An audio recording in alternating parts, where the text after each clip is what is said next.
Hi everyone, Dan Telander here, aka me. First off, Happy New Year.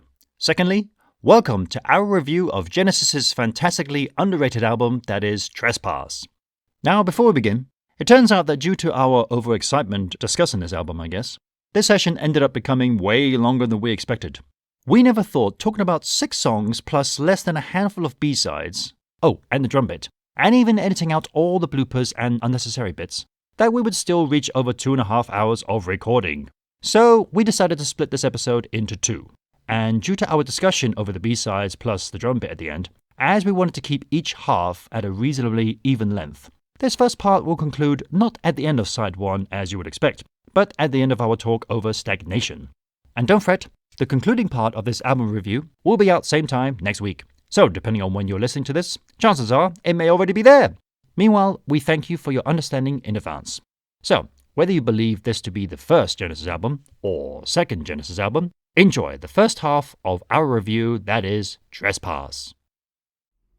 Yeah. Welcome to Me and Virgil, a Genesis Brothers podcast. Well, me and Virgil, we meet the desert, riding fast and riding hard. We hit the city, the past behind us, we raised some hell, we had some fun. Washing dishes and making coffee, me and Virgil. Amongst the weeds and slimy. What could that possibly mean? Today we are covering the album Trespass. Today we are focusing on lovely Peter Gabriel. Yes. And I am me. And with me as always is who? Virgil, at your service. Thank you very much for inviting me along. Oh, pleasure. Pleasure. Wasn't doing anything. Just hanging out here with this... Hanging out on the top of the world. Yes, with this interesting t-shirt. Hang on, give it to me. A few weeks back. A bro gift, if you will. Yes. Thank you very much. So yeah, today we are covering Trespass. Finally, we are bringing dear Peter to the front here, to the forefront. And focusing on, well, arguably the first Genesis album, the second Genesis album, the first Genesis album with Charisma Records. And First Genesis album, yeah. And the first Genesis album with their new drummer John Mayhew. Don't get too attached, folks. No. Yeah, so we're going to be focusing on the album today. We may be focusing on some certain B-sides that were kind of hanging around at the time, certain BBC recording sessions and things like this and everything. And so, we might give some opinions on things related to this album. Oh yeah. We've been listening to this album for obviously a very, very long time. Now, as far as I know, I sort of was introduced to this album again on one of our many, many trips to Gibraltar. And that great music store, beelined straight to the till, left-hand side, tower of cassettes. And there I was just like, aha, Genesis, Trespass. It's like, because I had no idea about Genesis to Revelation. So I was like, this is 1970. Way back. And as far as Distant, I know. dark 70s. Yes, exactly. And as far as I knew, I was like, oh, this is 1970. This must be the first Genesis album ever. And little did I know back then, I was like... And you're correct, yeah, it is. Yeah. But one thing I was very incorrect about when driving in the car on the way home listening to this... On a cassette Walkman, by the way, people. That's how old we are here. Yeah. And I was listening to this thinking, wow, the first Genesis album with Phil Collins. That's how little I knew. Fool. Yeah, the young naive fool in me, and the young naive at that time not even drummer yet. So had I been a drummer at the time, I would have been like, Phil seems a lot more laid back compared to like when I listened to The Knife on that album, then I listened to The Knife on Genesis Live. I'm like, okay, well, there he's really going for it. So why is he not going for it here for? What changed? What changed, Phil? What changed? Yeah. I had no idea who Anthony Phillips was at the time and everything. So, yeah. Well, I mean, unless Virgil has anything to say, I was going to say we should just crack on with the album. Yeah. I don't remember when I first listened to it. I'm sure it was after I came around to accept that there was music before Phil. Before Phil was the lead singer. And yeah, it really feels like a ancient album. A very finding their sound album. Finding what they want to sing, what they want to say, how they want to say it. Well, and trying out different things. Very appropriately, in my opinion, the album has that tonality where everything just sounds ancient with it. It has medieval, medieval, and it just has this literal distant dark sound with it. Pastoral, very nature, rural, completely. And whenever I hear the album, I just look. I mean, I've been seeing recently, like with Facebook, saying like, oh, there's a picture of something, and they're like, you can't hear a picture, and you look, and you got a famous picture from something, and you're like, yes, I can. For those of you listeners, right behind Virgil there is the vinyl cover of Trespass, and to me, when I look at that album cover, I'm like, yep, I can hear Trespass. I can hear whether it's looking for someone, or any of the tracks from the album. I can hear it in that cover. Yeah. Yep, totally. It encapsulates it completely. But we'll talk about the album cover specifically later. I did want to point. With the recent passing of Richard MacPhail, which we're all very sad to hear about. I did pick up his book. Is it My Life with Genesis? I think it's called. My Life in Genesis. Or in Genesis, In Genesis, yeah. So I'm going to be quoting a lot from that in this because as I was going through, because it was on an ebook edition, I was able to highlight a lot of stuff from. So I was thinking in my mind just to know about the band and him, but also just stuff for future episodes I know would come in handy. So I have a number of things from him to quote, kind of as we set up for talking about the songs. So this is setting up as they were starting to get together to do the album. And he quotes, he says, "It was during the summer of 1969, because Brad Adams song, that me and the band came to the inexorable realization that this was serious. This is what they were going to do with their lives." So it's moving on from Genesis to Revelation to be like, we want to do this. This is, we want to make a career out of this, however, whatever it takes. This is what we feel we've been called to do. It was kind of indie folk, if you like. Not like traditional folk, but something new that grew from folk-style guitar picking. Yeah. So do you want to give the lineup? Who's the band at this point? Not Phil. Not Phil. Yeah, I suppose as we're going to crack into the songs, we can give the lineup here. So obviously it's still your Genesis Revelation lineup. Nothing's changed there. So you got Peter Gabriel, vocals, flute, and I believe probably at this point he was added bass drum. Give me a sec. I'll check in here. Okay, right. Lead voice, flute, accordion, tambourine, which I'll mention later because I noticed that, and bass drum, yes. And bass drum, okay.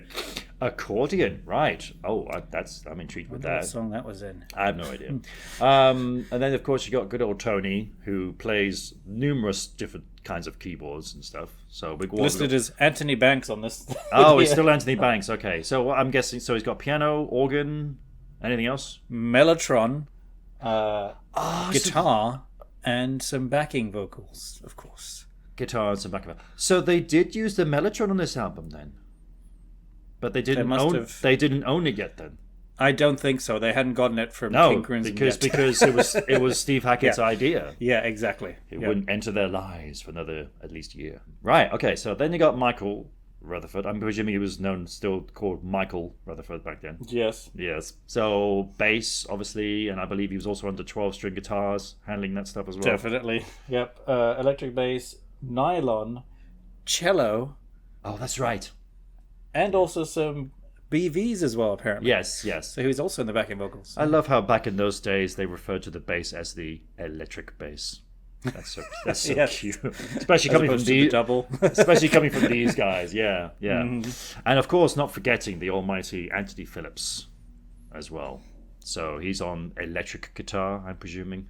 Does it state there? Lead Oh, lead guitar. Okay. Lead electric. Oh, it does say electric still. Okay, right. Lead electric guitar, and obviously 12 string as well. Yep, nylon 12 string. Is he doing that too? Dulcimer. Oh, right. Okay. And voices again too. And voices. That's right. Yes. And then of course you have John Mayhew on drums, and I believe he's doing some percussion and also voicing too, right? Exactly. You've got them all. So a band doing all the band members doing voicing, which is pretty cool. Yeah. So this leads into a good quote here, which I've got my next note. This was not a band that was ever going to be told what to do by anyone. They were doing what they wanted to do together. So they started working on these songs. They moved into the Christmas Cottage, which was the holiday spot for Richard MacPhail's parents. Richard MacPhail's, yeah. That they weren't using at that point, so they went and all moved into the cottage that was known as Christmas Cottage in October 1969. And then the album came out the 23rd of October 1970. Okay. So a year later. Yeah. A year later.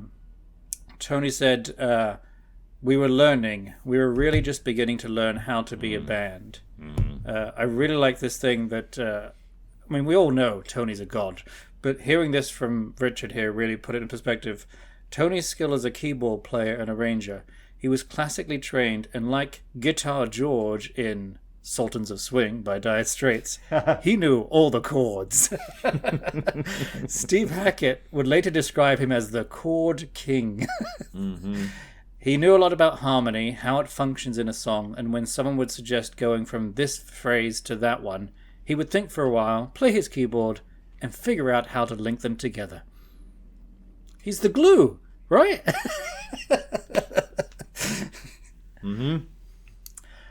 So then when they were done or with all worked out their songs and everything in the cottage, leaving the cottage was like being launched on a voyage. I really like this, actually. It's a nice metaphor here that Richard comes up with. It was like being launched on a voyage in a leaky boat with only half an oar, sailing away on some sort of mad adventure. The six of us with no compass and just the stars and a few songs to navigate by. Beautiful. I mean, again, it's the first full album, first big thing that they're trying to send out, first big message. So on the wiki it says the group had an abundance of material but very little studio time in the budget. So there was no real opportunity to consider which song should go on the album, and they had to simply record the songs which they had played the most in rehearsals and concerts. Yeah. Mike Rutherford said that Trespass was the only Genesis album where each track was contributed to by each band member equally. Every other album contained songs that were written by one or two individuals with only minor contributions. So this is the group album. Wow. And the other thing, last note I had before we kick in is it's a pretty short album at 42 minutes and 42 seconds. I mean, you've got on the vinyl it's 3 songs on each side. I mean, they're pretty long songs, but still, it's a pretty short album. Pretty short album. Yeah. Isn't I thought Nursery Crime is even shorter than that. I thought I haven't looked. I thought Nursery But Crime it feels like a short song. Comes in like a 38 minutes or something like that, so yeah. Maybe. I mean, at least it doesn't have many songs. That's why it feels short, at least to me. So. Yeah. Okay. But that's all my intro. So if you've got anything else to add about, I mean, well, I guess you want general feelings about the album as a fan, yeah. Oh, well, like I said, I suppose then when I first listened to it, apart from thinking, Phil Collins, overall, I really, really loved it. And again, it gave me that kind of nostalgia feeling, always links me back to the drive to and from Gibraltar and that kind of thing. The same with like the albums like Duke and numerous other albums and Genesis-related albums. But it just overall, there is definitely a theme with this album. That's for sure. Completely, yeah. I'm not calling it a concept album, but in a way, you can kind of link all the songs together, and you can kind of. I mean, you could probably just at least say, but it's a strong theme of nature and nature, wildness, and everything. Yeah, it's probably again from the perspective of someone who they're looking for, who happens to be in the White Mountain and sees these visions of angels, and then he becomes stagnated. I think we were quoting this actually in one of our previous episodes. This sounds familiar, yeah. Yeah, he gets stagnated and of course then dusk falls. Dusk falls, and then he gets killed by a knife. I don't know. Because I just while you were filling there, I did just check, and you are correct. Nursery Crime is 39 minutes and 39 seconds. Okay. So you're correct. Yeah. Anyway. Just taps are just 1 minute. So it's not a very short album. It's perfect. Yeah. Well, with that being said, let's crack on with this album then, and a thrilling start to an album. Cue Peter. Looking for someone. I would just say, hang on, before we really, I just give my opinion on Trespass, just as you were giving yours, I'll just give mine saying, Fair play. I don't know how I was at the beginning necessarily and stuff when I started listening to it, but it's something that I feel the more I listen to it over time, the more I like it and like it and like it. And it definitely has like you say, a place, a special feel to it. And having now just recently got it into Anthony Phillips's first album, The Geese and the Ghost. Oh. Similar vibes to that too, like similar album cover of just like the feel and everything to it, and just like the other night I wanted to have just something kind of a particular mood I wanted to just have while I was doing some writing or whatever, and then I felt, oh, Geese and the Ghost, perfect, put that on, and it was perfect spot for it. And this in many ways is a similar thing. Yes. I mean, mentioning that, actually, I would love to cover that album one day as well for an episode, because I just adore it. I love it. Everything. It's including I got the extended version as well, with all the demos and all the extra tracks and all these things, because it's just magical. Right. It was, I think it was with time to mention Tabletop Genesis, because we have to do that, even though they're not a sponsors or anything.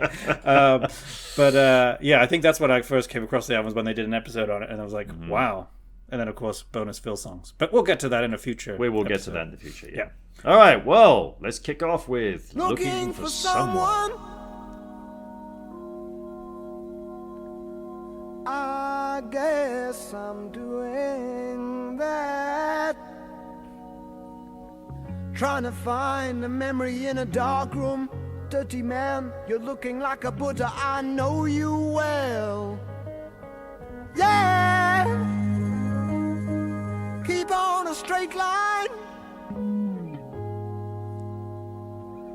I don't believe I can. Trying to find a needle in a haystack. Chilly wind, you're piercing like a dagger. It hurts me so. Yeah. Nobody needs to discover me. I'm back again. You see the sunlight through the trees to keep you warm in peaceful shades of green. Yet in the darkness of my mind, Damascus wasn't far behind.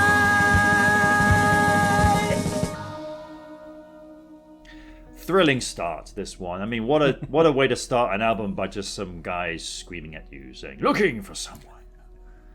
It just, I mean, it really is a nice, because it's strange, because he kind of comes in, duh, and yet everyone else is just like, yes, we're just here very gently, Tony's there, and this. I think it's a wonderful way to start this album, this new adventure that the guys are going on. And again, I think they said, like, we literally just played our live set. We just recorded our live set. That was it. So the characters on the front cover there, that's who that's who I think about. They're looking out the window, looking for someone. That's how I relate to it, you see. So to me so in a way it does feel like a bit like a concept album, because everything is related to the cover there. So yeah, and it's a marvelous piece, because again, it's definitely a fantastic introduction to this band, who, knowing what's to come from them, it's like, okay, so they are really trying things out here, they're experimenting here, there's lots of passages and everything. And something I meant to go over as well, obviously, that which will come to it as we talk further on about the song, that even reused pieces from previous songs and demos and things like this, have to double check the titles of that. I remember that. Yeah. But overall, I combed the wiki pretty well, so I think I've put all of those in.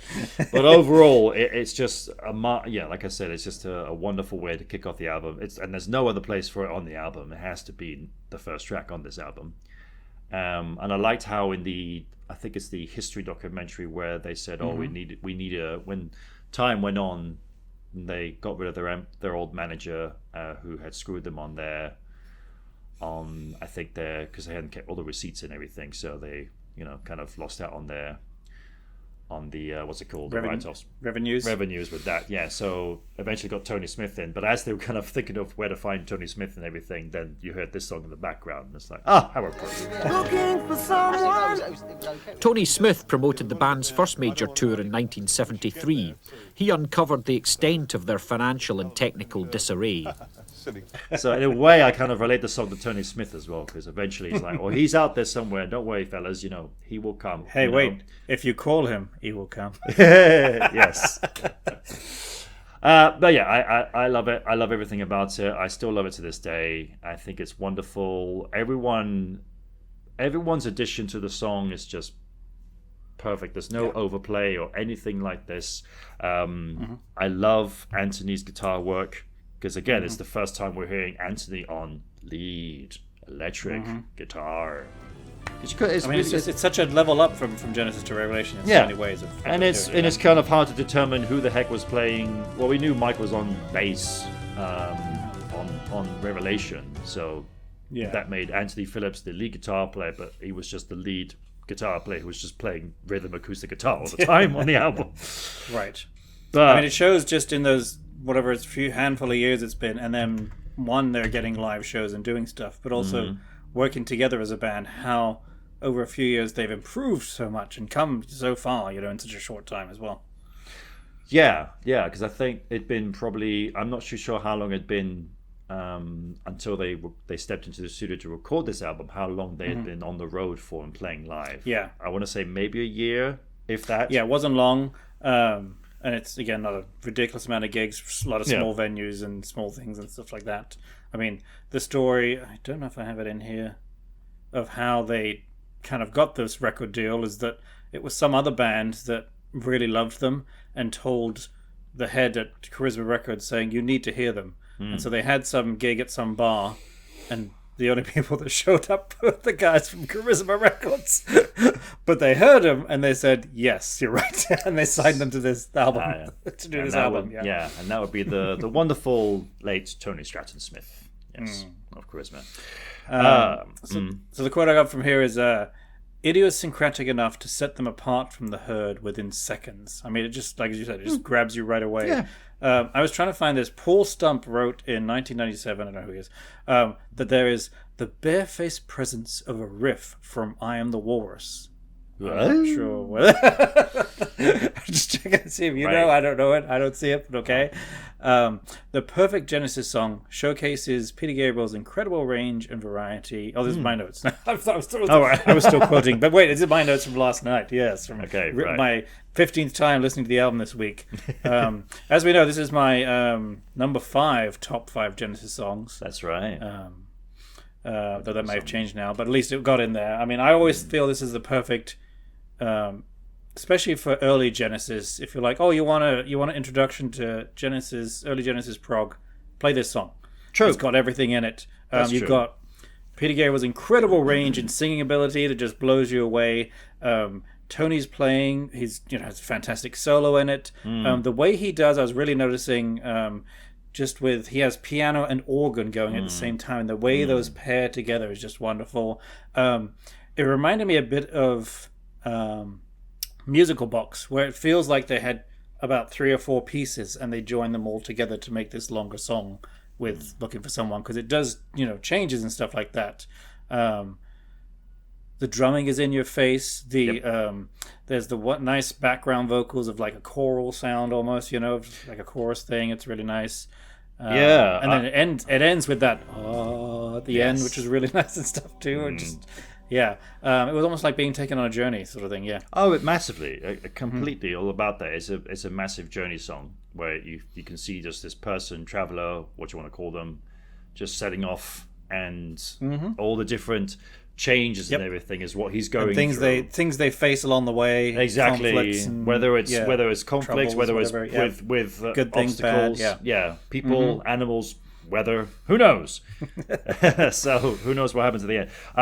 I've got some notes here as well. I've written here, backing vocals on the verses. Now, I just recently listened to the remastered version, and I've been listening to the regular album version since I was however old we were when we first got it, 13, 14. And I've just been noticing tons more stuff now. And it's like, oh my god, this song is like come alive again. And I'm put down here backing vocals on the verses, which I think, as you were saying earlier on, they have these kind of like oohs and things like this going on, which I'd never really noticed before. But the first thing I noticed as soon as the band kicked off, so you got Peter starting with Tony's piece of keys and everything, and then as soon as the band kicks in with the drum, suddenly you're just like, all right, they've got a drummer here, and my God, what is the bass player doing? Mike is killing it from the second he starts playing. I mean, in a strange way, because Tony is still finding his way of playing, it's bizarre to say, but not that bizarre to say. I don't know, and I don't mean that in any disrespectful way or anything. But to me, on that song, out of the whole band, Mike to me feels like the most accomplished musician because of just the stuff, because of what he's just doing. He ain't just playing the notes, he is just going up and down and just, he's got funk, he's got rock, he's just got this incredible feel. Yeah, he's not just keeping the melody and the beat or whatever just along with the drummer. He's doing so much more. It's almost like he's foreshadowing, like, okay, well, we've got the wonderful John Mayhew on this track, but if we got someone in like a chap called Phil Collins, what I'm doing on the bass here is probably what he would have been doing on the drums. Yeah, because Mike is just. That's what I mean. That would be the point to make here, is that there's space in the music at this point for something like an impressive bass player to do a lot that maybe later on he couldn't do as much because because the sound was so much fuller with all the other band, with other members and stuff. Yeah. And so with the remastered version, because I was listening to it again today, and suddenly, because I've listened a lot to the very few seconds of the live track that they did at the Roundhouse in London, and I can hear Mayhew's big hi-hat tapping with his foot to make sure the band stays in time. He's looking for one. But obviously on the album it's not there. But if you listen very carefully, you can just about hear it in the distance. So they've tried to take it away. They thought like they don't want to have that in. It's like having a metronome that you can still hear. Right? Yeah, because later on, once Peter's done with his vocals for a little bit, and we have a bit of solo stuff going on, there you can hear his hat tapping. Yeah. You see there they've brought it back in because the band's all been in now. We can do that, but the beginning we just want vocals and a little bit of instrumentation. And but you can also say that's part of the. If this person, whatever they are, they're on a journey and stuff. That's like the beating of the walking. The yes, a little foot tapping and everything. Yeah, and so as I said, I mean Anthony's guitar playing. First I'm hearing his lead guitar playing, and he just sits just so wonderfully there. And of course we got Peter on the flute, which is just because I think he's really honed in now, saying like, yes, I play the flute, because we heard a little bit of the Revelation album. And we're wondering, like, okay, is this something he's going to carry on with, perhaps? I mean, disregarding all the stuff they did in between, which ended up being released, but not until many years later. So we only had Revelation and then Trespass. And then we're just like, oh, we can hear the flute. So this guy, Peter, he's going to carry on doing this, I guess. It's part of, he's adding to the instrumentation, you see. Yeah. He's got his voice, and then he's got this voice as well happening. And I think it's But I love the flute. Wonderful. It goes so it feels just part of the song. It's not like, oh, they stuck some flute in here. No. And it's like I feel like that with like the little bit I've heard of like Jethro Tull. It's more like, well, their signature thing is this guy who plays the flute. So he's gonna do his little flute thing solo bits in here and there and everywhere, and you kind of expect it and stuff like that. Whereas the flute this is what they're so good at. It just becomes part of the music, the whole pastiche of all the music coming together and working with each other, each instrument. Exactly. Yeah, and little did we know at the time that years later, we get word that Genesis have released, I can't remember how they released it or where they released it, that they did before the Trespass time, but they still had John Mayhew with them. They did a session which ended up becoming what's called the Jackson tapes. Now, I believe perhaps they had recorded this to be in a movie or something like this. Yes, that's what it was.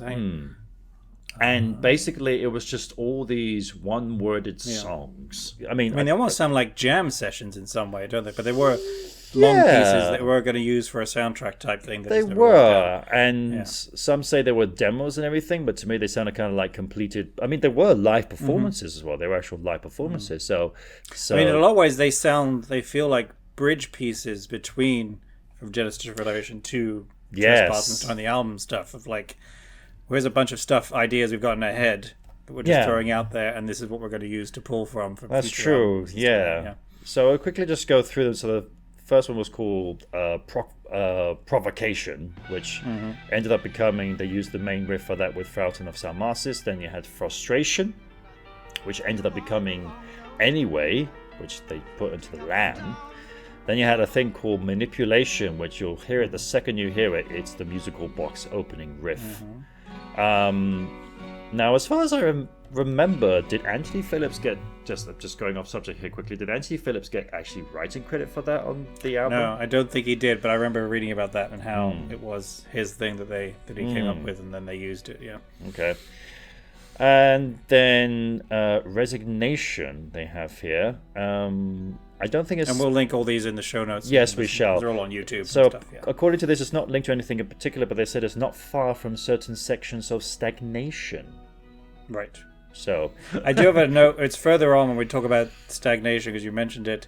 So these are all bits maybe that was for a never recorded epic called The Movement, I think was maybe what they were trying to do. And yeah. Well, there's a track in there somewhere that basically is the instrumental section of Looking for Someone. Thinking about it, I believe the Fountain of Salmacis piece, I think in there later on. Here we are. I'm sorry. So the first track, Provocation, has Fountain of Salmacis, but later on, thereafter comes a never heard section full of rhythmic changes, which then leads us quite curiously to what will become the ending of Looking for Someone. Again, with a vocal line that is absent. I mean, as we said, as mentioned earlier, it's all these pieces, and again, you've got Tony Banks supplying his glue to join them together, and you just and you create something so unique and special in that way. It's I mean, it's a special way of doing music that no one else really does. Yes, exactly. And then finally, what I want to say about the track is I've got here that's the... Yes, I love... it's literally like as it's coming towards the end of the track there, before that final build, right before it, it's like he's on this like mission, well not a mission, but like this path which is windy and everything, because you've got this Peter's beautiful flute going like boop, boop, boop, boop, boop, boop, boop, boop, boop. You got like a marching snare pattern happening from John Mayhew there, and it's kind of like what's happening here is like it's windy, it's cold, it's raining, and something's crazy's happening here and everything, and then suddenly we go to this big build, and then suddenly we're back to major, as they sort of ended up kind of doing back in those days, where there's a lot of minor chords and crazy things going on this, and then suddenly like Watch of the Skies, it's just all minor, and then we end with a major. So, but it does that too. But it's I wonder if that's a classical influence thing, maybe. I don't know. Perhaps. Yeah, and I wonder who would be responsible for that. Yeah. Well, anything more to add to this marvelous piece? No, I already got all my stuff. Yeah, Okay, a great. lovely little end. Lovely end. I will say that again, listening to it, especially last night. All these songs segue into the next one so beautiful. Oh my God! Genesis yes. do. We're gonna do Yeah. We're gonna do a whole episode on transitions, but just the way they're really. I don't know. I'm assuming the original album version was like this too. There's very little gap in between each song too. It feels like, and they just go pretty straight, and it works so well together. It's almost like our hero has survived this storm or whatever he's gone through, and he looks up and he sees, little segue here, next song, he sees a white mountain.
Is that you? Is Cue that the you? 12 strings. Is that you reacting to? Is that you? I'm looking at the White Mountain over here. Okay, good.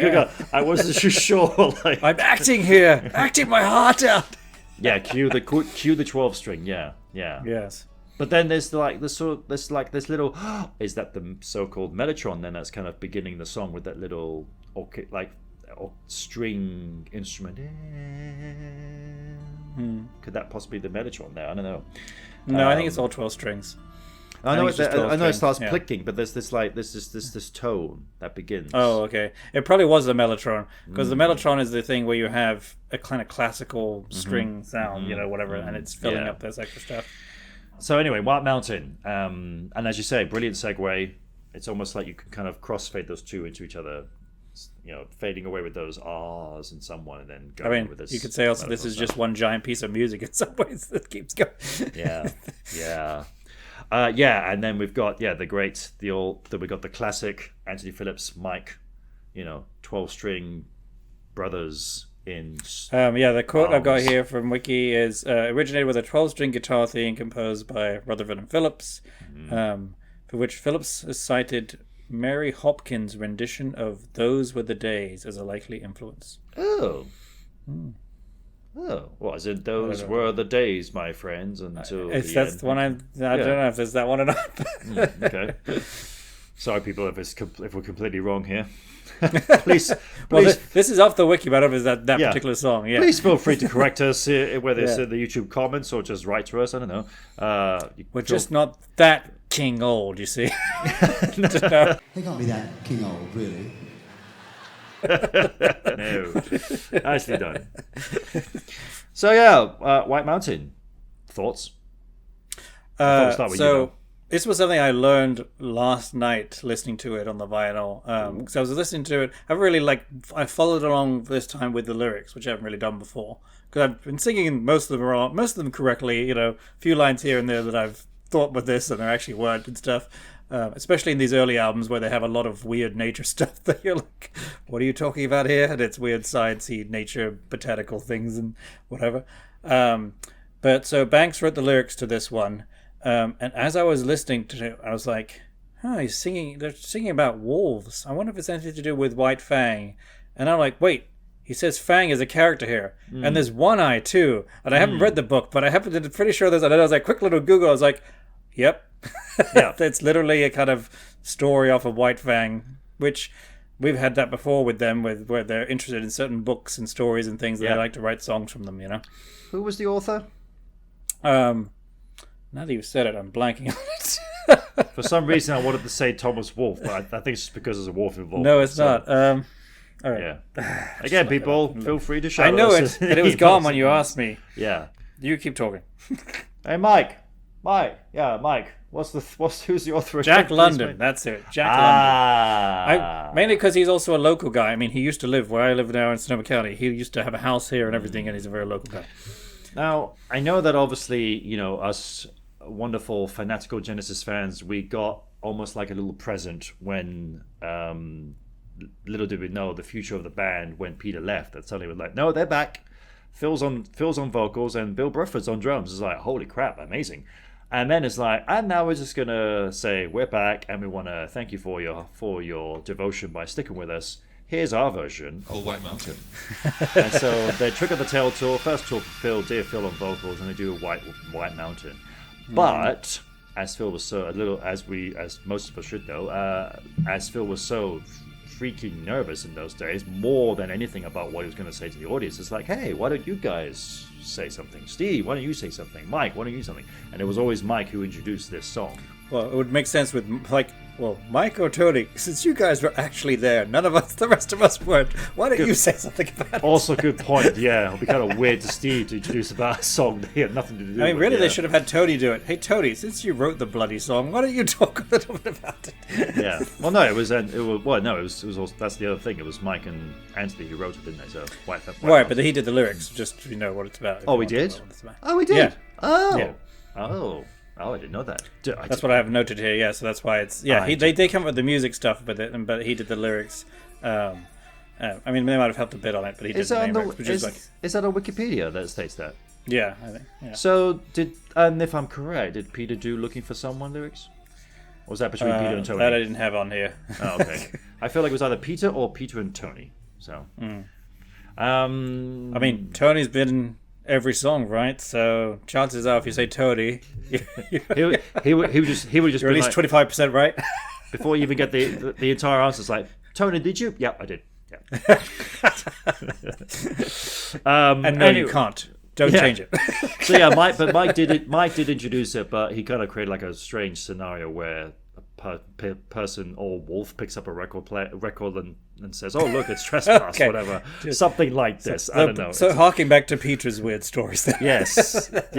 They probably just wanted to like show a bit of that. Anyway, back to the song, the album, the Trespass version, the original version. Yes. A wonderful, again, placement on the album. It's great. We're taking it down a little bit, but not too much. You see, it's in there.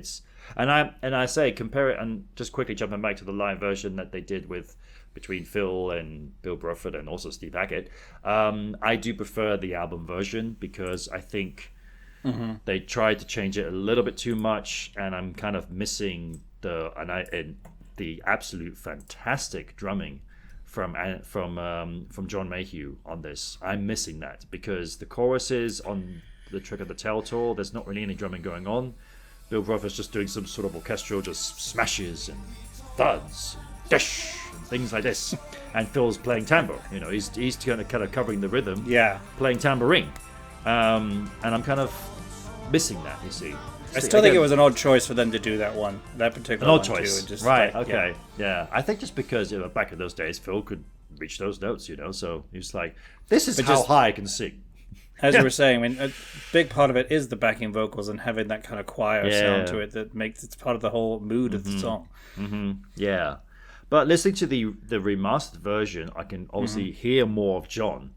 And I gotta say, for a guy who they in the end of it decided, you know what, we need to get a better drummer, what he does on this track is, I gotta say, really impressive and to a certain degree challenging. Even the stuff he does on the choruses, the part where he's doing some really fast hi-hat stuff. Now, he's doing that one-handed, and I can tell you, as a drummer of many years of experience, to do a hi-hat that fast with one hand, it's not easy. They're not doing 20 takes of it, or mixing in, editing in, and changing all this stuff. It's just they're just playing it and recording it, and that's how it is. Yeah, because they didn't have enough time to do that. Exactly, and he's going for it. And I actually said this actually has almost a bit of a punk feel to it, just because of the speed. Of that he's doing it with. It's amazing. I loved it. I absolutely. And then he sort of, after the chorus is done, he just goes right back down to the cymbals. Just tick, tick, tick, tick, tick. Yeah, the back and forth of it. Just is so really. That was really impressive. Like, because I knew we're going to talk about the drumming later in your drum bit about the drumming on the album. But and again on these listeners again, I was really impressed with. It was better than I remembered. Put it that way. Yeah. My favorite part of the song is that bridge. When it's just the organ, I think, and it's just that doom, doom, doom, and then the 12 strings come in, and it's the way they're like, it's going doom, and they're ding, ding, ding, ding, ding, ding, and then Peter the way he sings it is just like brings goose pimples to me that I'm feeling right now because of just how powerful that piece is, that bit in there. It's my favorite bit of the song. Yeah. I gotta say, I think regarding Peter's vocals, the range he shows and the wonderful arrangement of the backing vocals it's actually probably one of my favorite vocal tracks from this band, just because again it's quite folky, atmospheric, but also very atmospheric. It's very, to a certain degree, very eerie as well. Yes, completely. Yeah, I mean that's what he was going for. Also in this one with the that bridge part, there's a weird filter thing on his voice too, which they use a few other times in other songs and stuff. And it's again just trying different things with the singing and stuff. I don't know how they did it, but it's cool. I actually put down here because I think on the they, if I'm correct, that the remastered version, by the sounds of it, it sounded like, or at least probably Tony said, like, I want to bring Peter's actual tone through a little bit more, because I think on the original version there's so much effect on his voice that you almost can't Distorting it. you almost can't hear his actual tone of his singing. And I think Tony wanted to, and I can definitely hear a difference between that and the remastered version. For me, the jury is still out on which one I prefer, I have to say. So we're going to be doing a lot of, sorry people, we're going to be doing a lot of back and forth between the original and the remaster, only because I listened to it for the first time just only recently. Wait, are you saying as a Genesis fan you have points to make about which version is better and which one is inferior and all this stuff? Genesis fans saying that the original's not as good as remastered or vice versa? I've never heard that with Genesis No, fans absolutely. complaining about different remasters and stuff. To be honest, yeah, exactly. To be honest, Cue the Discord, which is all they ever bloody talk about. I always love to just go back to the originals because that is how they were released. And if anything, that should be how they were, because that is exactly how they were released. But again, it's a bit unfair to say because they were very limited back then. So they probably walked out of there being like, well, it was fine, but I wish we did this. Little example of that, maybe you don't know about this, but I'm also a massive Queen fan, and they have just announced that they will be re-releasing a remastered version of their very, very first album. Oh, yeah, that's right. You did mention this, yeah. Which is the sound they wanted to have, because again, they were very limited. They were doing the night shift. Is it just called Queen 1? They're going to call it Queen 1. Technically, it was just a self-titled album that time. Okay. And then the second album came out and they decided to call that Queen 2. But they are officially calling this Queen 1. They're actually adding a song to it, which they didn't manage to do it on the last time because it was disagreed with their producer. But yeah, they said that we're going to bring it out as the sound we wanted to originally have it first time round. It was a similar thing with Mike Oldfield with Tubular Bells. Where they, because whatever the record deal or whatever he did, they're like, yes, you can't touch. He wanted to actually, because of how he did it, he like 10 years later he wanted to remaster it and change stuff around because he, again, similar things. I wanted to, the message he was trying to make with doing the album didn't quite come through on the first drive, and he wanted to change it a bit, just like so many other bands do. But they said, no, you can't touch this for 30 years. Which he didn't. And then in 1991 or whatever it is, or 93, he did that. And it's the 30th anniversary where he gets the version he wants out finally of Tubular Bells. Wow. It's also lovely to hear remaster version because you get to hear these little bits, extra things coming through, which you never did before. So to me, it makes it sound fresh and everything. I'm not saying I prefer it. I'm just saying it's really nice to hear these extra things added to it, you see. I mean, here's the thing though, when you're going to want to listen to it, will you just keep going to that version? I guess it depends on the situation and what you're in the mood for and stuff, but if you want those extra bits. Totally. Well, I mean, it feels like Anthony's guitar is kind of, it feels like they've cleared that up a bit more, so it's really, those nylon strings are just so clear and in your face. I mean, that's what I love about, particularly with vinyl, and then it feels like with the remaster too, it's like, I feel like I'm sitting in the studio there just listening to them. Yeah. You feel so close to the music. Exactly. Which is the point. And I love towards the end of the track when there's whistling going on, which we presume... I was going to bring that up next. Yeah, I guess we presume it's Peter doing the whistling. Yeah. I think so. But again, listening to the the remastered version, I was like, oh my god, there's whistling here, but now there's cross-fading whistling happening as well, which I never picked up before, you see. Yeah. So, but again, all Peter. So yeah. That, I mean, the note I have here, going back to your punk bit, that felt so modern to have a weird little. It actually reminded me of like a Pink Floyd type of thing, but like from the 80s. They would do something like that. But it just felt very modern and ahead of their time. Them do it. I'm guessing it was a Peter thing, probably. That seems like something he would do. Maybe I got confirmed once he released like Games of Frontiers like 12 years later, and it's kind of like, oh, so he can whistle, so that must be him doing that. Oh, there was Over My Shoulder, which has the whistle solo in the middle with Mike the Mechanics. Maybe it was a Mike thing. We thought, yeah. Phil hasn't whistled, has he? Has Phil whistled at all? No, not really. So yeah, I mean, obviously Paul Carrick was doing. We presume it was Paul Carrick doing the whistling. I mean, the story with that is, I believe they were recording the demo, or whatever, the song, and they were planning, I think, to do a guitar solo or something in there, and he just decided to whistle for it, and they're like, you know what? When they played it again, that sounds really good. Let's keep that. Oh, really? That's what the story with that is. Yeah. Okay, so, that's quite cool. Just to burst that bubble, it wasn't Mike with influence. No, I think it's all Peter. Peter just pushing the envelope and doing something bloody weird. That sounds cool. That actually, if I can share a similar tale with that when I was my very ever first recording I did with the band at the time, I was like 17 years old. There was a section of the song where the singer, he sings a line, and apparently I was the only other member in the band who could sing okay. And so they said, all right, Dan, we're going to get you to repeat his line. And the thing is, though, the singer was doing his vocal take, and then it's like, so he's going to sing that line, then Dan's going to repeat that line in the same way.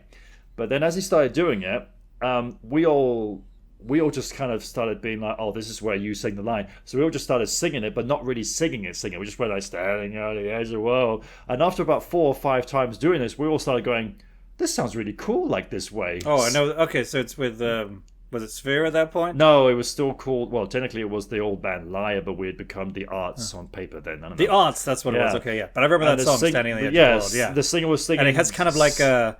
I mean, it does sound like a bunch of guys singing it, but it works, yeah. Yeah, because he was supposed to go, standing on the edge of the world, and we all went, standing on the edge of the world. Because, like, the producer was there as well doing it, and we were just went, let's all do it. Let's just all get around the microphone and just do it, you know. And it just worked, yeah. So it's funny how those little things can happen where it's like... I mean, that's the magic of being in the studio and doing things like that. And then, you try, recreate something, and you're like, oh, that sounds great. I mean, there's a wonder, like, was Peter whistling on stage when they did it live? Was that already part of the song? Was that a later thing? I don't know. Oh, that's a good point. Because as far as I can tell, I've never found a live version of them doing it with Peter. So... the last thing I have to say, which more ties in with this whole album, how special it is, I feel, compared to later albums, is talking with how you have all of them doing backing vocals and just the special feel of the album and everything. You can't get that later on because you add 2 maestro musicians in Phil and Steve, and it changes the whole dynamic of the band. Definitely for the better, and it brings them to a new level, and they do new challenging things and make incredible music and stuff.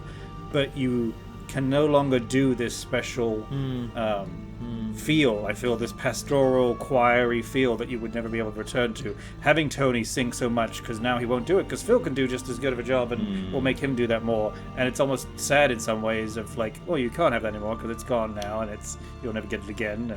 And I would have liked more Tony, Peter singing album songs, you know, and stuff like that, but we won't get them.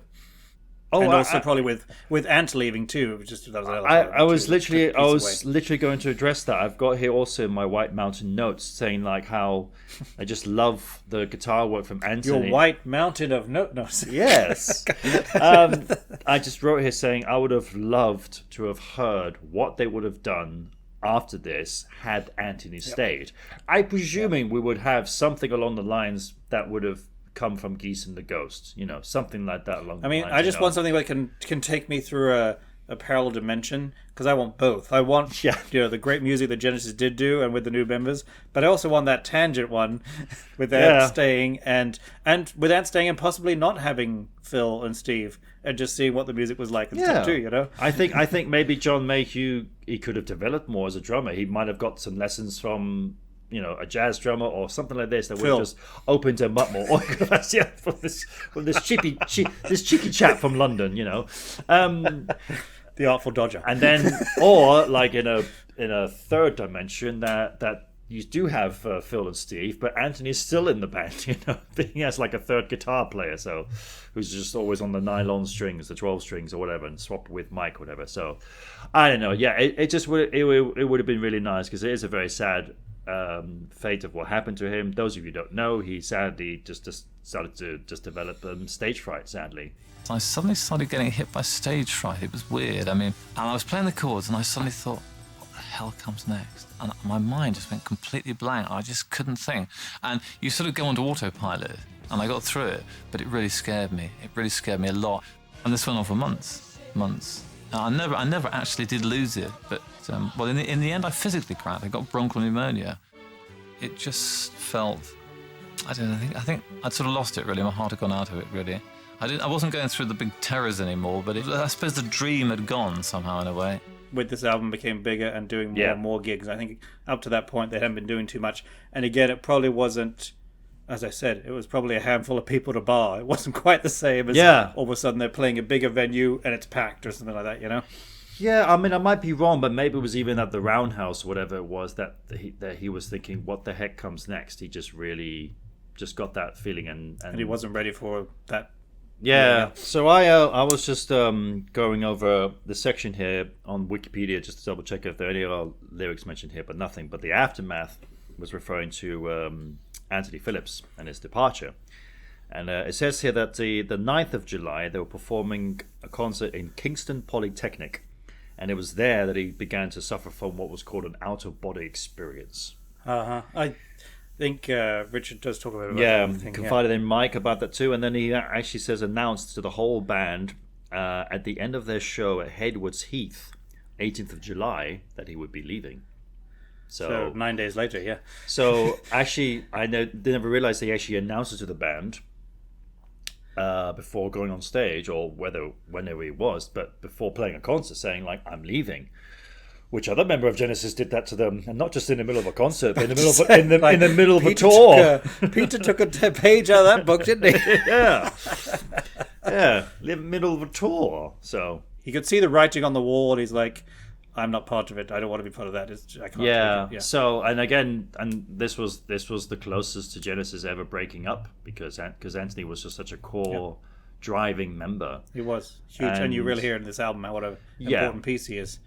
And as far as they were concerned, I think they were going to call it quits until their wonderful, the great, lovely, sadly late Richard MacPhail said, "Guys, you have to carry on. You really are. You're really onto something wonderful here and amazing. And look how much you've accomplished, just the 5 of you doing this from the Revelation days and everything." So, but regardless, we still have the album, and we still get to listen to it as often as we like. Exactly. And enjoy this special music. It is a beautiful time and a beautiful chapter in the Genesis history. Wonderful. We're talking as if we're done. We're not done. We're not even halfway through it yet. So, well, we're done with that song. Wait, what's that? What's above your head? Oh, is that? Do I see? Is it perhaps a vision? Well, actually, angels? does it look like visions of angels? Yeah, all around you. Take it away, Tony. Thank you.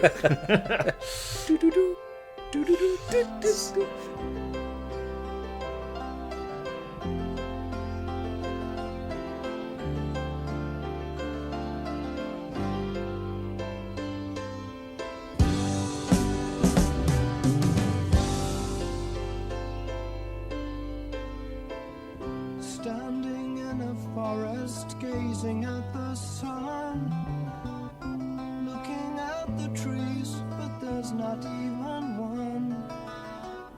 See a rippling stream that smiles and then goes by. Run to feel its comfort, but the water's dry. I see her face and run to take her hand. Why she's never there, I just don't understand. The trumpet sound, my whole world crumbles down.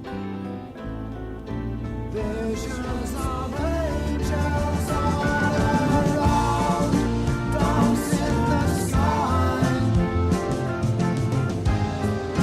leaving me here forever goodbye. So, obviously, as we know, this is very, very about Tony's delusions and how crazy. Also true, yeah. No, obviously that this is a very Anthony Phillips piece, and my initial thought was kind of like this. To me, it's love. I mean, the track is beautiful, it is, but compared to the rest of the songs of the album, it kind of stands out a little bit from the rest of them. Do you want to know why? Because Anthony Phillips did it. Yes, because so this was originally recorded for Genesis to Revelation, but left off the album. That's right. Yeah, and then also it originated from a piano piece by Phillips at the time, when his piano technique was limited. I think there was also rumor that he actually wanted to sing it too. So this is the rest of the okay. Again, Wiki, I don't know if you have to say that, but he also said that Gabriel realized sometime between the recording of Genesis Revelation and Genesis going on tour for the first time that Phillips had written the lyrics as a love song to Chill Moore, Gabriel's girlfriend and later wife. And it's likely that Genesis changed the lyrics before recording it on Trespass. Where's that saucy version, eh? Yes. Okay. It's like the whole wonderful Clapton writing "Wonderful Tonight" for George Harrison's lady, yeah. Okay. Or Layla. Yeah. Or, you know. I'm sure there's about 15 others. Yes. These musicians / womanizers, you know.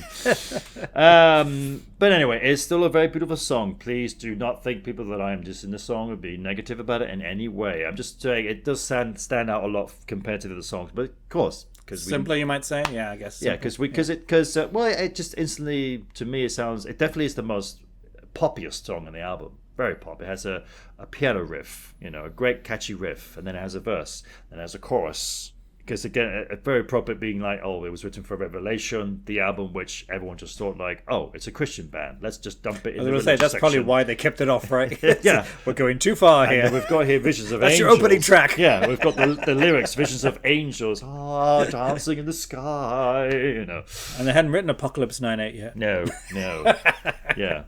So, but anyway, I mean, it's still a lovely track. I have to point out here, now, there is an album that I have that I bought many, many years ago when I was still living in London. It was actually only a couple of days before I was about to graduate from the music school that I was in.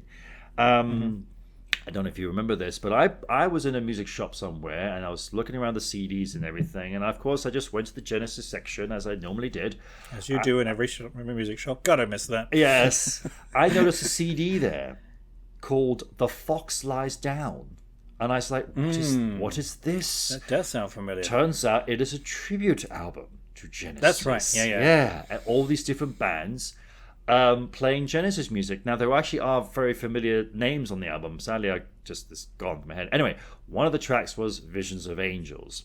It seems to be around the mostly Peter era and Phil era up until Wind and Wuthering. There's a version. Do you remember when it came out? Do you know when it came out? No. Okay. You keep talking, I'll look it up. Maybe 1998 or something like this. I don't know. Yeah. But anyway. Okay. So there is a version of the Visions of Angels, and the thing is, a lot of the songs on that album are very, very different. There is even a version of The Beginning on that album, a mystical dance version with a woman, almost like as if she's kind of like in a trance, dancing around a campfire, and her lyrics are literally like, ocean of motion scattering round. It's just, Wow. Yeah, you're right. 98 came out. Oh, well, lucky guess. But anyway, so the most the one that probably, that's true. The version of Your Home Special Way, the late John Wetton is doing the vocals on that one. So, but anyway, Vision of Angels, to me, it was like, okay, the piano starts right there, and then it's like, oh, so far the arrangement is almost exactly the same, like a carbon copy. Then the vocals begin. You're like, standing. It's like, standing in the forest, gazing at the sun. It's like, whoa, all right, that took a deep dark turn until the chorus came in, and suddenly. So clearly, we'll have to link this in the show notes.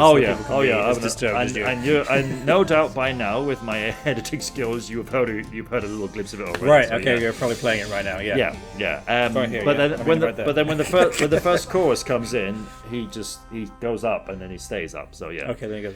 But anyway, it's a nice version. I just had to throw that in because it always takes me back to that. I'm listening to that part again. It's like, sadly, when Roger Waters from Pink Floyd put The Wall on in Berlin, and they're doing the song Hey You, and it's Paul Carrack singing it. It's like, oh, that sounds great. And then comes the section after the solo. It was only fantasy.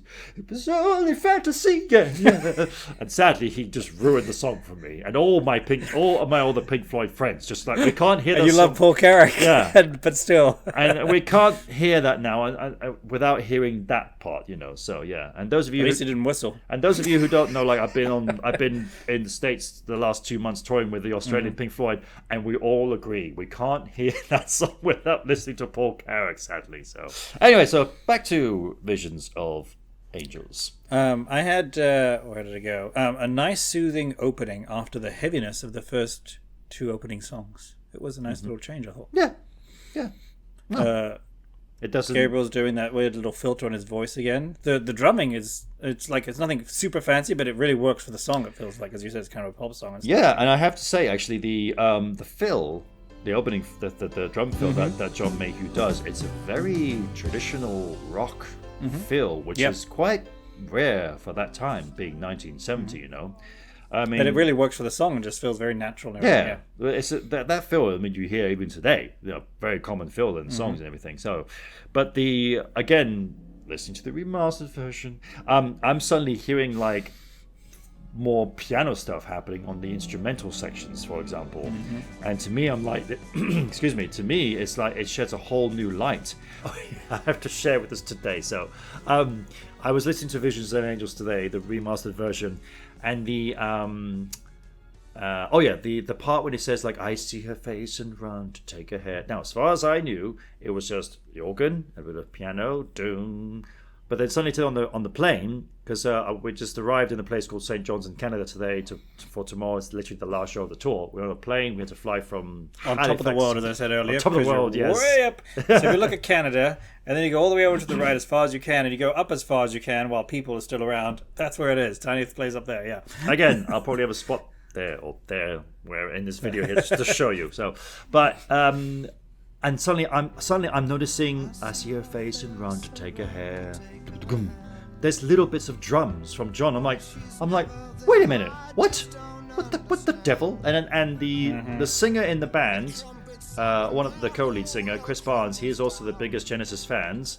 And when we'll have him on a future episode. Yes, and when Dear Virgil here came to see the show a few weeks back, he actually brought a red version of this T-shirt to give to Chris. So we'll have to work out how to put the three of us on the camera. Yes. And coincidentally, he was wearing it today. But also coincidentally, he was sitting right next to me across the aisle, and I was like, "There's drums." And I was telling him before we boarded the plane, I said, today we're going to record our Trespass episode. He's like, oh, great, underrated album. I look forward to hearing that, you know. And so he was listening to music. Shout out to Chris. Shout out to Chris, enjoy. Exactly. Absolutely. And I tapped his shoulder, and he was listening. He was listening to music, and he was just kind of like, what? You know, and I said, have you listened to the remastered version of this album and everything? It's like, well, I don't know, maybe, I don't know. I was like, there's extra drums here on the track. There's extra drums. And I was like a little kid, like going, this is and everything. And just to put this in perspective here you are in September what are we at? 20th? 21st today. 21st. Yeah.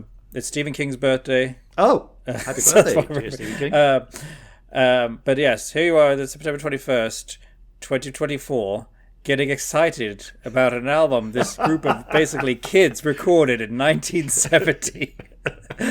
And, you know, when's the last time any of the band listened to it? And here you are finding new stuff about it and getting excited about it. This is why I feel I love remasters and stuff that you can go too far sometimes, but you know, they couldn't get this what they wanted out at the time because the technology wasn't there. Now it is, and you can do incredible stuff. Yeah, and that's what I like about it too. I'm not dissing the old albums. The old versions. Yeah. I don't even mean to disrespect it by saying the old versions, the original versions, how they came out. You know, but again, little did we know that was or if we did not know that they probably, again, like I said, they walked out of there like, well, we had some limitations there and everything, blah blah blah blah blah, and now we can finally do it. You see, so because ultimately he did play that drum fill. You just never got to hear it in the original version because it wasn't as mixed right and stuff like that. So it's like, well, their intended message didn't come through. Now it can. Yeah, that's what they wanted. I've found the same thing during the bridge of the song with the bass line. All of a sudden, I was noticing Mike doing amazing stuff on the bass line and stuff, and just like. Right. I hadn't really noticed that before. No. Now it's coming through. And when they go to the final section, a kind of little breakdown, and you got like John, just these awesome, almost like 80s sounding drums, just in like a big massive echo chamber, you know. But before he goes into it, again, I was like, shh, it's like.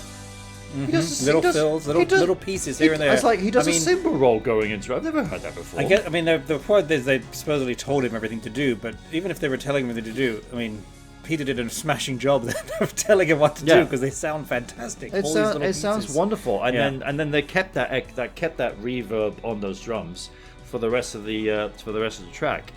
And again, it's now back to the days where we had cassettes, so we literally had a side A and a side B. So, as a song ending a side A, I think it's a wonderful way to end a song. You know, it's almost like it's like a musical. It's like the final call goes, everyone bows, draw curtain, end of first act. Exactly. I do like, just as I had my favorite bit in White Mountain. The bit here I really liked at the end was. It's the last verse before the chorus. The way Peter sings it, he puts so much like heart and power into I believe that never is an end. God gave up this world, its people long ago. The way he does it is so passionate, just like really hits me. And he's just singing, that's all he's doing. But he's getting across he's really getting himself across there and putting grit and passion into his voice, yeah. And I presume Anthony wrote the lyrics. Well, actually, we do know that Anthony wrote the lyrics originally, but then they that's changed true. them a bit to make That's it less. true, yes. I want to bonk Jill. I've got a new song, guys. It's called I Want to Bonk Jane. Oh, a little side note there as well. When they were trying to think of names for the bands, one thing that Peter really did love, that came across, I don't know who suggested it, called Gabriel's Angels, which he really loved that idea, but surprisingly everyone else vetoed it. So. Well, and they would have even been the deeper religious hole with that one, I think. Yeah. I'm never getting out of it, so yeah. Anyway, so end of side 1, A, what you want to call it. Oh, and funnily enough, though, on side A, the running length is like 21 minutes or whatever, but side B, the length, funny enough, is 22 minutes exactly. Exactly. So they cut him off. just 1 minute. The knife could have been a little bit longer, but they wouldn't let Just it. 1 minute shy of the supper's ready length. So anyway, so Take the tape out, flip it over, rewind, press play, or flip over the record, or do nothing if you're streaming. but again, you do need that little extra pause. I mean, this is it. I mean, I feel like it's probably true for a lot of bands, but especially this band. They put a lot of work into how the songs run together and having quiet space in between. Like you feel like you said, it does end the first act. Took a few moments to breathe or whatever, clear your mind, flip it over, and then. Yeah, Stagnation.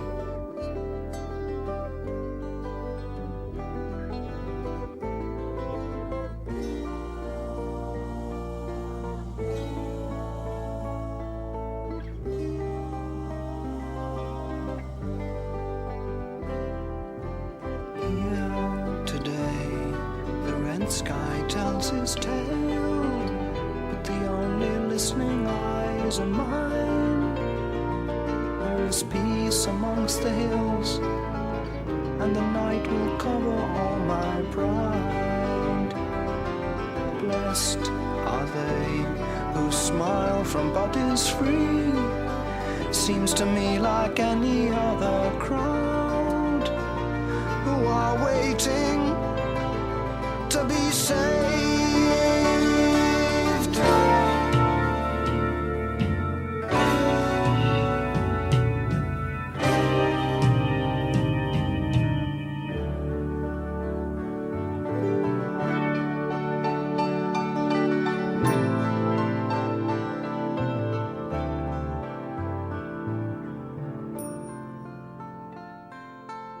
It's alright, isn't it? Decent track. No. Probably it's probably the most foreshadowing of what was to come with the Genesis futuristic sound, I'd say.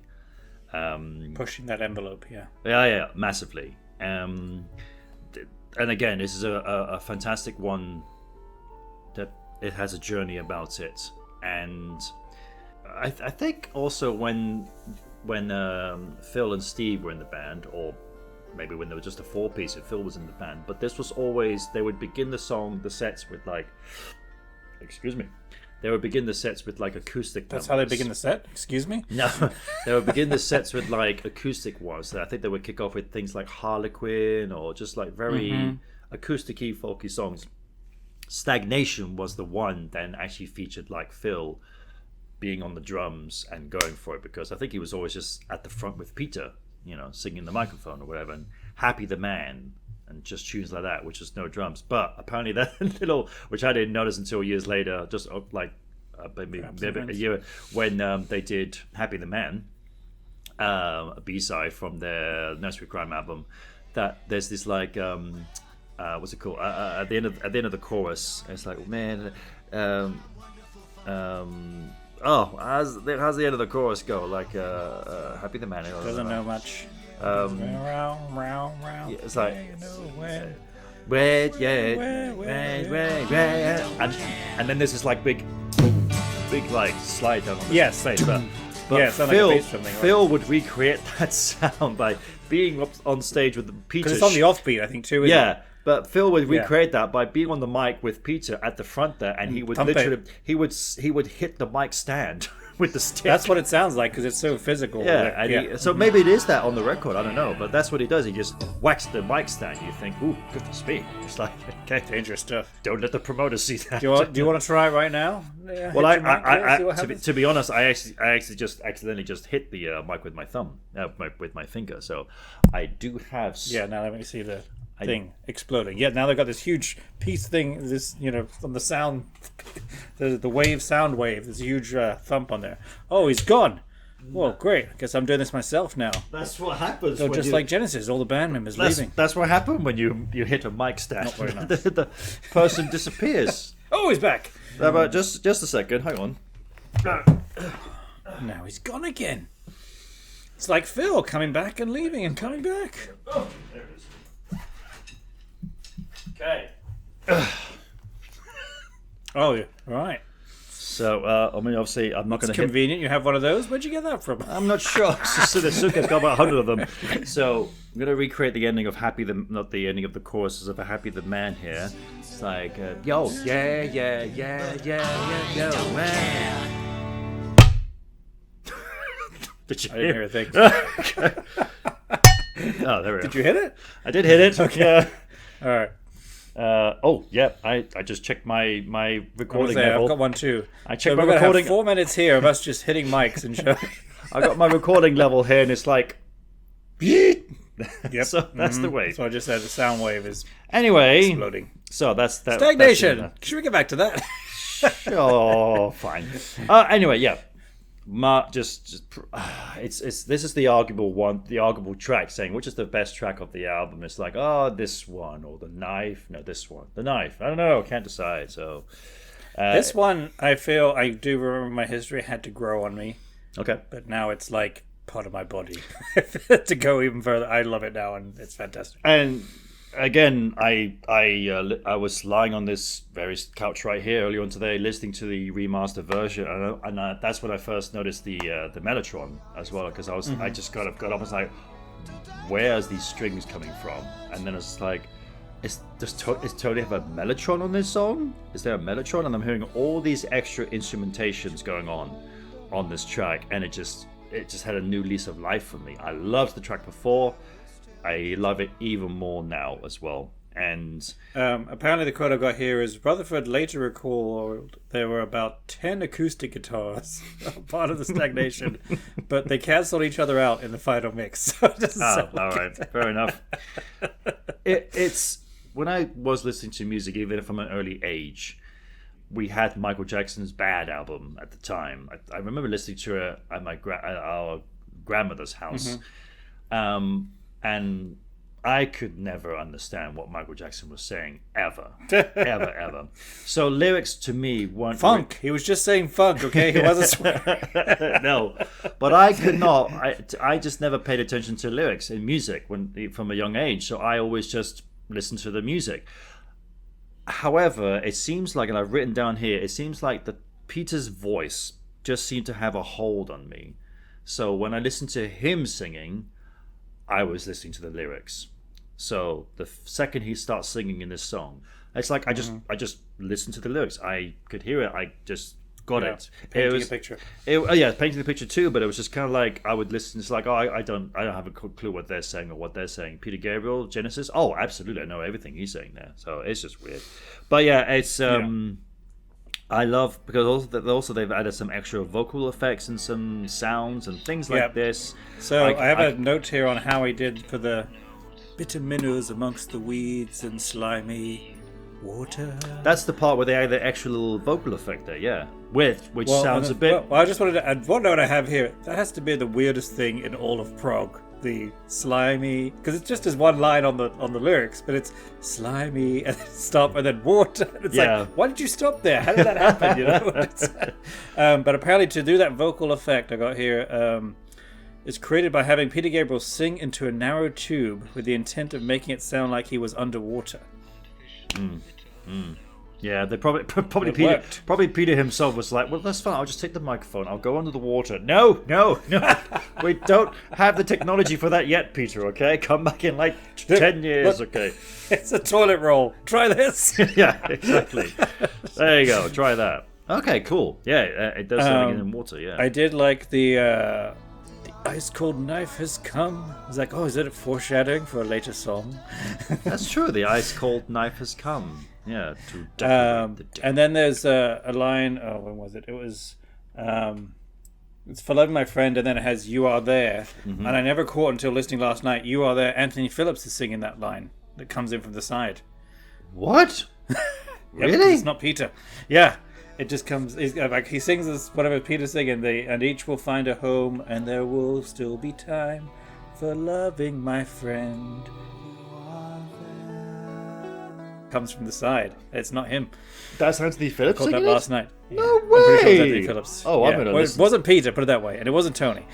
I mean, it makes sense, I suppose. I guess it because could have been Mike. It's the spirit. It's the spirit of his friend coming through. Exactly, and it's coming through, so it's like a intrusion. Yeah. Whoa. Again, what are we at now? 30, 40, 54 years. Everyone's fighting My so much stuff. God. Well, I mean, it's like when I was listening to Tabletop talking about the Lamb, and they're doing the song, what is it called? The Colony of Slippermen. And then they said that in that section there, John is voiced by Phil. With a raven flies, there's jeopardy. For years, I always listened to that. I always thought, oh, Peter sounds like Phil there, just by the way he's singing it. It's Yeah. like, that's because it is Phil who's. And then they all start going like, oh, wait a minute, is Phil supposed to have been John this entire time? Hang on, we're gonna check out the album again now. Maybe this has got a whole new meaning behind it. But I just again only. But just I thought picked it John up. was Rail, and Rail was John. Yeah, well, that's the thing, you know. Anyway, wow. Okay, so I will definitely listen to that again. And then the thing with obviously with Tony's keyboard solo was they did that by turning the organ on and off. Oh, to create the. It was a very cool effect. That. I mean, genius. So now I've upped my game when I'm what do they call it? Not air guitar, air keyboarding. Now I even mime turning off, and then I turn it back on. Yeah. Yeah, and I mean these days, you just got what's called a pitch bend, and that's how you just. Yeah. But I mean, as usual, it's all this stuff where I feel we've tested this many times, but so many other organ songs or whatever, they just use that same sound. They just play it, whether it's chords or from things.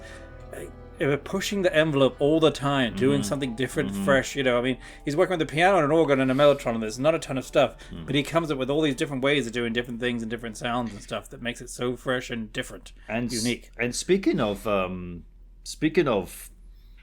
Tony's solo here, then, so correct me if I'm wrong here. Obviously, we know that this is the very first ever in Genesis history. This is the first keyboard solo from Tony Banks, right? Well, he has one in Looking for Someone. What's that part again? I don't remember the stuff there. It's right here, Dad. You're playing it right now. You should have listened to it. Oh, okay. Right. There is, because I was thinking that first. There is a bit 2/3 of the way through the song where he does a bit of a solo in. Okay. Well, this is like, to me, this is like the first real pinnacle solo. Yeah, from Tony but Banks, this is definitely a. I think did I have it on here? Where are my notes? That's the best solo on the album.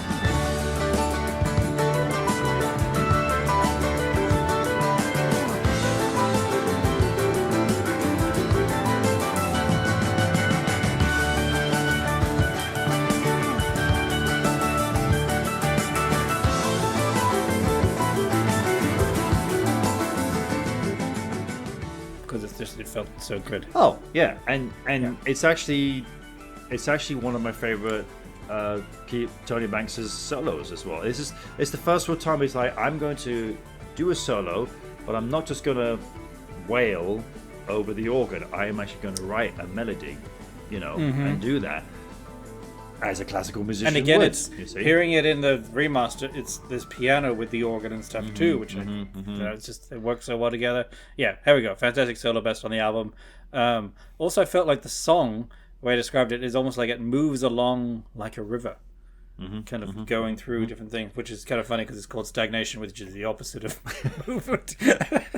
And water is certainly a large theme in this song as well. So Right. yeah. No, but and what I read quite a long time ago though, like that Tony's best keyboard solos in Genesis history, and I'm like, oh, that should be quite cool. And it said Stagnation was one of his worst, and I was like, well, hold the freaking phone here, people. The guy was 20, all right. 20. He was just starting to find his sound. He was just starting to find this. I don't care. He hasn't done a bad solo. What do you mean? Yeah. It's unfair to compare that to a solo he's going to be doing 20 years later. Come on, that's just completely unfair. But also, we just that. said it was a fantastic solo and the best of the album. So yeah, I think they're no, wrong. it was just my. I was a bit of a beef. Yeah. It was like saying, "Oh, that's not a very good solo." It's like, well, what were you doing at age 20? Okay, come on. So yeah, but.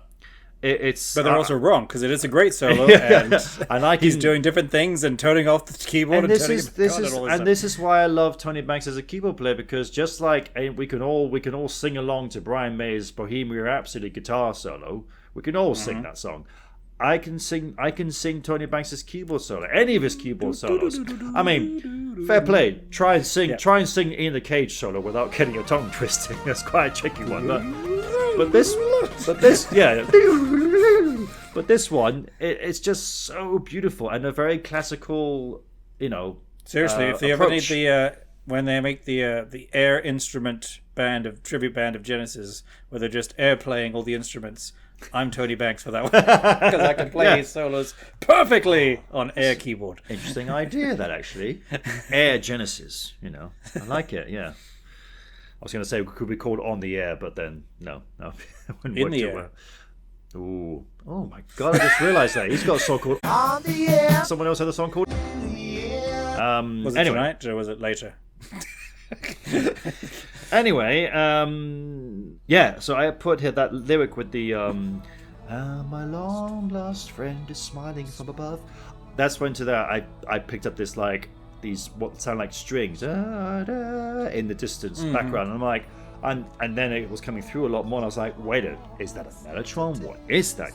So yeah, and then it probably was a mellotron, and that brings another thought to my mind now. Just again talking about how bloody fantastic this band is, even when they're 20. Yeah. This is the sort of stuff that you have a really good producer in, your George Martin or all your other producers and stuff, to say, all right, well, this song needs a little extra here, so we're going to put this in here or do things like this or whatever. Where I feel like for this, it's the band doing it, and they're doing it in their first big album.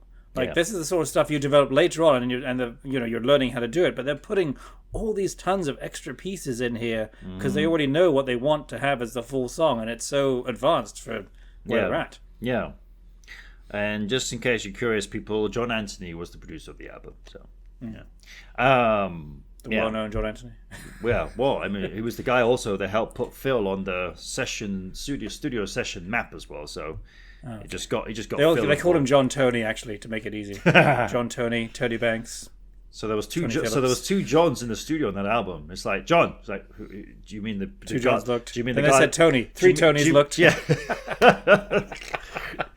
God, confusing, right? Yes. Wait, what if he's not real? Yeah. What if John Anthony? It's a made-up name. Well, I mean, he secretly produced the album. Peter created a character called John 5 years later, doesn't he? So yeah, 4 years later. So really, the band just produced it. There is no actual producer except them.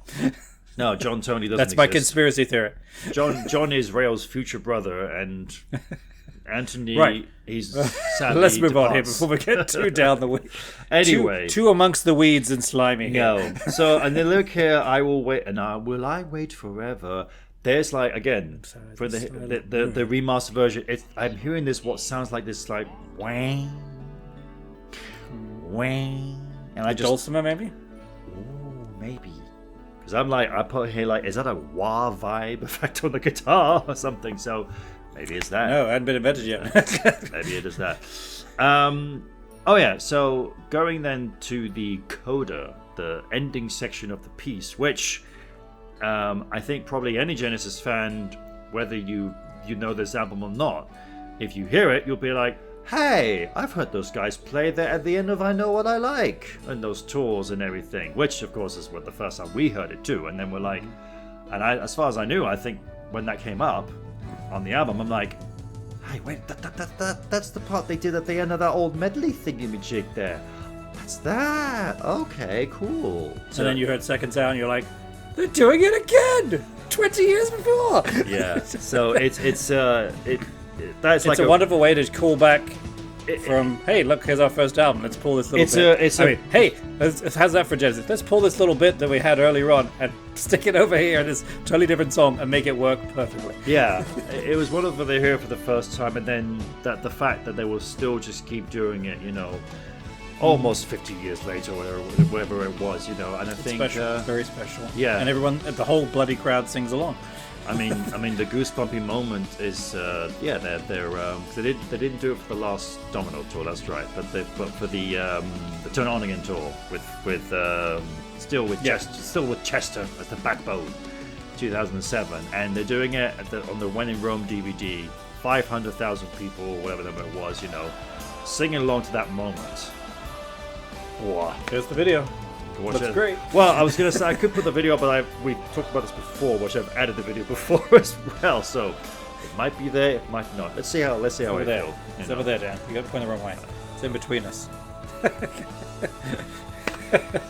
Yeah, but I think we probably talk about that moment every episode. But yeah, it's a true pinnacle moment, and it's just so beautiful and stunning, and then it reaches this whole big crescendo at the end of the song and ends in a nice big boom, and then sets up beautifully into the next song. Yes, which is a beautiful dynamic change. It's like, okay, we now need to, because we have to rest because we know what's coming afterwards. So Me and Virgil chop some wood, but we stop our swinging just to listen to a crying. Thank you for listening to Me and Virgil, a Genesis Brothers podcast. Be sure to subscribe so you can get new episodes as soon as they're released. Feel free to rate and review wherever you get your podcasts, and be sure to mention us to your Genesis friends so you can agree or disagree with what we talked about on the show. Me and Virgil, a Genesis Brothers podcast, is edited by Dan Telander, and produced and hosted by Dan Telander, aka me, and Alex C. Telander, aka Virgil. If you'd like to reach us to let us know what you thought about this episode, or if you wanted to correct something we were very wrong about, you can reach us at meandvirgilpod@gmail.com. We'd love to hear from you. You can find us on Twitter, Facebook, YouTube, and TikTok under the handle meandvirgilpod for announcements and info about the show, as well as anything else we think you'd be interested in related to all things Genesis. For now, thanks again for listening. We really appreciate it, and see you on the next episode of Me and Virgil, a Genesis Brothers podcast. Well, me